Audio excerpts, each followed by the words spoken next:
공동체성일계 가족 여러분 반갑습니다. 무더운 여름 날씨 가운데서도 변함없이 하나님의 말씀을 묵상하며 그 말씀으로 하나님의 마음을 시원케 해드리고 또 하나님께 시원해진 그 마음이 우리의 삶의 기쁨으로 채워질 줄 믿습니다. 이번 주간 우리는 예레미야 애가와 에스겔 1장부터 21장까지의 말씀을 함께 읽게 됩니다.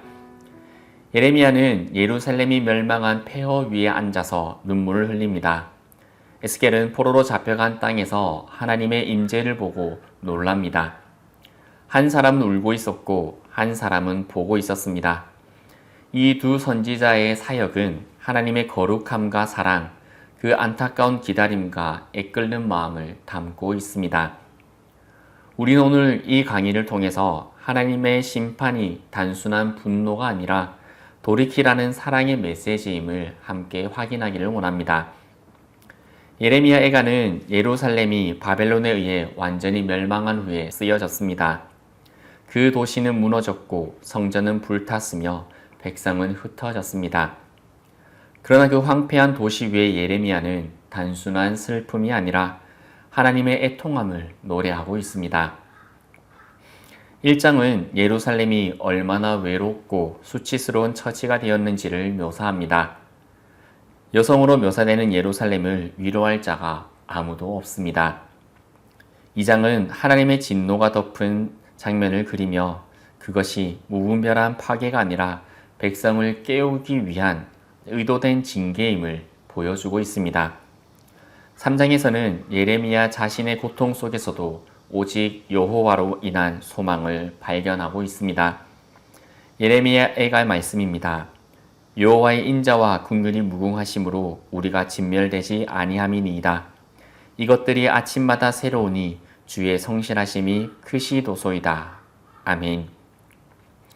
그리고 4장과 5장은 과거의 영광과 현재의 파멸을 비교하며 회복을 위한 기도를 드립니다.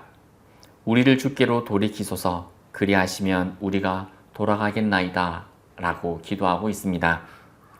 하나님의 심판은 파괴를 위한 것이 아니라 돌이킴을 위한 선포입니다. 하나님은 자비로우신 아버지로 여전히 그들을 기다리고 계심을 예레미야 애가는 노래하고 있는 것입니다.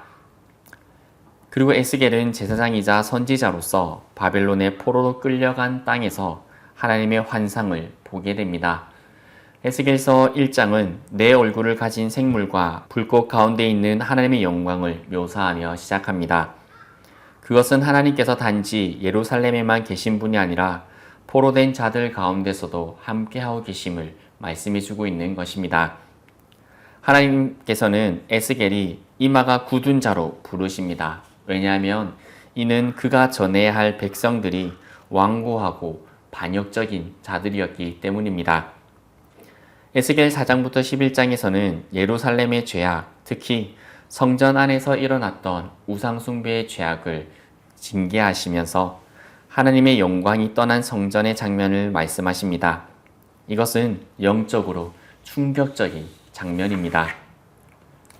그러나 그 심판의 메시지 속에서도 하나님께서는 끊임없이 외칩니다. 돌이키라, 돌이키라, 악한 길에서 떠나라. 에스겔 18장에서는 개인의 책임을 강조합니다.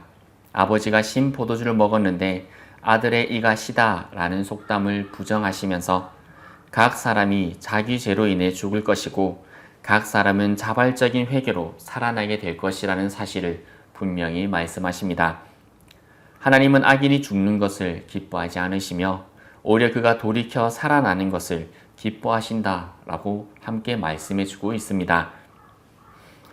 하나님의 심판은 무관심이나 폭력이 아닙니다. 정결하게 사시려는 의도이며 새 생명을 위한 고통의 과정입니다. 예레미야와 에스겔 두 사람 모두 하나님의 거룩하심과 자비하심을 담고 있습니다. 하나님은 거룩하시기에 죄를 그냥 두실 수 없으며 사랑하시기에 끝까지 돌아오기를 기다리십니다. 오늘 우리는 무너진 성과 폐허를 보며 절망하기보다는 그 폐허 속에 머무시는 하나님의 눈물을 깨닫고 다시 일어설 수 있습니다.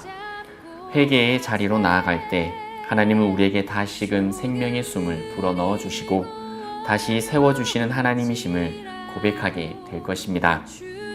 이번 한 주간 함께 말씀을 읽으시며 여전히 폐허 가운데 우리를 찾으시는 주님의 음성을 듣는 시간이 되시기를 바랍니다.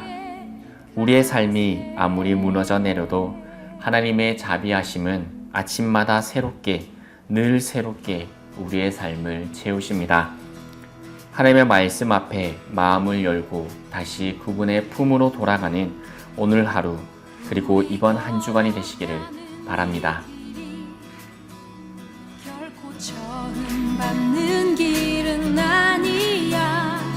수천 년 동안